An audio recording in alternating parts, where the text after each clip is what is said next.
Let me tell you, I've been bad-mouthing Suckabuck for quite a while now on Facebook. I mean, I don't get it. I don't know, you know, they break antitrust laws all the time, Silicon Valley, and then the privacy laws, and for them to say now, what is it they say now, that they can badmouth someone, even death threats, incite violence, and it's okay if it's on their bad list, right, or something like that. Yeah. I mean, they're picking and choosing who they want to right. When I get death threats, I mean, the police come and we track it down, even if it is on social media. I mean, you've got to take these things seriously. A death threat, and these guys now are judging who they can give death threats to. We'll stop for a second to show this side of Steve Wozniak, who was one of the founders of Apple, and watch what he had to say about Facebook. My recommendation is to most people is you should figure out a way to get off Facebook. And so Mike, he says when we talk and have private conversations, almost no way to stop it. You should figure out a way to get off Facebook. Now wait a minute. This is Apple. Yeah. Hello. You know, I mean, come on. To me, they're all in cahoots. You got Apple, Mr. Google, Facebook. I'm sorry, that's the way I feel. I feel our privacy, and you know, the least they could do is take these companies and use them for good and say, hey, you guys, you know, with all your algorithms, tell us where our bad people are, you know, and use that for good.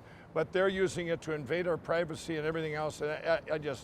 And they steal our information. You know, they steal our data. Here, I'll give you an example. Let's talk about Twitter. So here I am on Twitter. Every day I had to they put up a fake Mike Lindell that would badmouth like Democrats. Yeah. And I go, I don't badmouth anybody. I talk good about, you know, what the good things that are going on in our country. And here I had to do this for a year. Hold up, I am the real Mike Lindell. Finally, I get a blue check. And this was after that Twitter blocked my movie for 2 hours, and then I reached out to Jack, said, hey Jack, could you check into this? And he actually put the movie back up, and I thanked him, and he, you know, he did a good thing there.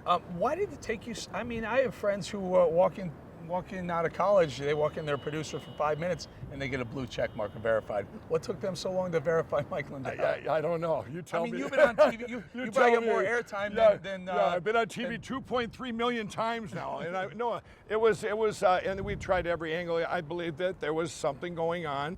You know, like the last election, I put out I want to reach people on both sides to tell what's good going on in our country. We're living in the best times ever. This is the biggest revival in our history of our country. Everyone just talks about the negative and all these negative. There's so many great things going on that our president's done in this administration. And when I tried to get that out right before the last election, nobody was hearing me, because it was like preaching inside a church. Do you think you alienate half your potential buyers because of where you are? No, absolutely not. And you know what I think that is? I was an ex-crack addict, and I came out of that, and I didn't have any. I didn't know a liberal from a conservative, or whatever. I can't help when I had a private meeting with Donald Trump before he was elected that everything I would like in a president, he happened to be. You know, I mean, it was just common sense, pragmatic common sense.